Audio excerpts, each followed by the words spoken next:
سب سے بدترین لوگ تو قریش مکہ تھے، جو حضور علیہ السلام کے ساتھ دشمنی رکھنے والے قریش تھے. سب سے برے لوگ وہ تھے.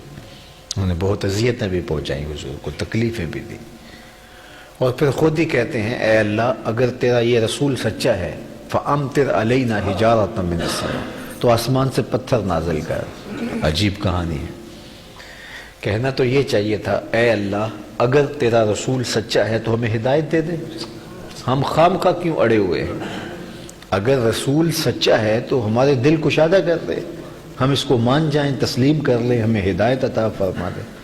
لیکن وہ یہ کہنے کی بجائے کہتے ہیں اے اللہ اگر یہ تیرا رسول سچا ہے تو آسمان سے پتھر نازل کر جو ہمیں کچل دے، ہمیں طاقت و تاراج کر دیں، ہمارے ٹکڑے ٹکڑے ہو جائیں.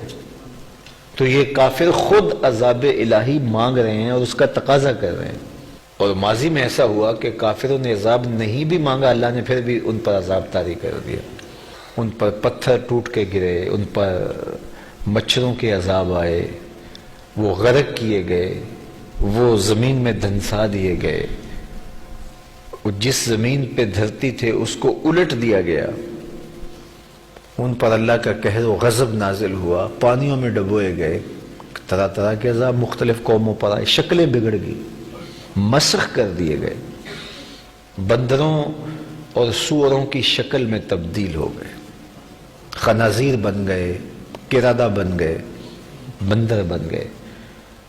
اللہ نے ان سے انسانی شکلیں چھین لی. زلزلے آئے، قحط آئے، آلام، مصیبتیں، تکلیفیں، کیا کچھ نہیں ہوا. تو یہ ان کی ڈیمانڈ پہ نہیں، اللہ نے ایسے ان پر عذاب نازل کیا. اللہ تعالیٰ نے ان کو نیست و نابود کر کے رکھ دیا. قوموں کے نشان تک مٹ گئے. فرمایا جاؤ جا کے دیکھو بستیوں میں، اب ان کا تمہیں نشان بھی نہیں ملے گا. انہوں نے عذاب نہیں مانگا، پھر بھی عذاب آیا. اور یہ پہلے بار ایسا ہوا کہ یہ عذاب مانگ رہے ہیں. فَأَمْطِرْ عَلَيْنَا حِجَارَةً مِّنَ السَّمَاءِ، اے اللہ اگر تیرا رسول سچا ہے، یہ حق ہیں، تو پھر ہمارے اوپر آسمان سے پتھر نازل کر. تو اس کا جواب کیا ملتا ہے کہ ان کے مطالبے کو پورا کر دیا جائے گا؟ بلکہ جواب آتا ہے وَمَا كَانَ اللَّهُ لِيُعَذِّبَهُمْ وَأَنْتَ فِيهِمْ، محبوب تو ان میں رہتا اور میں ان کو عذاب بھیجوں، یہ نہیں ہو سکتا. تو ان کے اندر بستا ہو اور میں ان کو عذاب بھیجوں.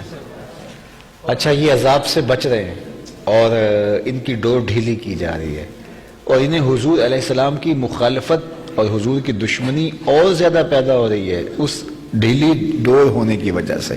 حالانکہ انہیں سمجھ نہیں ہے کہ ان کی جو ڈور ڈھیلی ہو رہی ہے اور جو عذاب سے ان کو ابھی بچایا جا رہا ہے یہ اسی سونے منہ والے کے صدقے سے ہے، ورنہ یہ نیست و نابود کر کے رکھتے، اللہ توڑ کے رکھ دیتا ہے ان کو.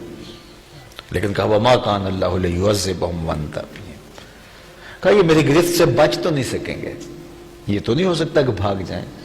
لیکن محبوب اس لیے عذاب نہیں نازل کر رہا کہ ان کے اندر تو رہتا ہے، ان کو تو نیست و نابود کر دوں گا، لیکن محبوب میں تجھے رحمت للعالمین بنا کے بھیجا. اللہ اکبر. کسی کونے میں کسی گوشے سے کوئی بچھو نکل آئے یا سانپ نکل آئے اور آپ ہاتھ میں لے کر کے جوتا اس کو مارنے کے لیے دوڑیں، تو گھر کے اندر ہی کوئی قرآن مجید کا نسخہ پڑا ہو تو وہ چھلانگ لگا کے اس کے اوپر بیٹھ جائے، تو آپ کے ہاتھ میں جوتا ہوگا تو کیا اس سانپ کو ماریں گے؟ اس بچھو کو ماریں گے؟ بچھو سے غصہ ختم ہو گیا، صلح ہو گئی؟ نہ صلح ہوئی نہ غصہ ٹھنڈا ہوا. لیکن کیوں نہیں مارتے؟ آپ کہتے ہیں کتنی دیر تک بیٹھے گا، جب نیچے اترے گا تو مار لیں گے. اس لیے کہ اب اگر اس کو مارا، اس کو تو مار ہی لیں گے، لیکن قرآن کی توہین لازم آئے گی. اللہ نے کہا محبوب یہ تو نہیں بچ پائیں گے میرے قہر و غضب سے، لیکن اب عذاب نہیں دوں گا، تو ان کے اندر رہتا ہے. وَأَنْتَ فِيهِمْ، تو ان کے اندر رہتا ہے. اگر ان کی رحمت نہ ہو درمیان میں، ابھی آگ لگ جائے دونوں جہاں.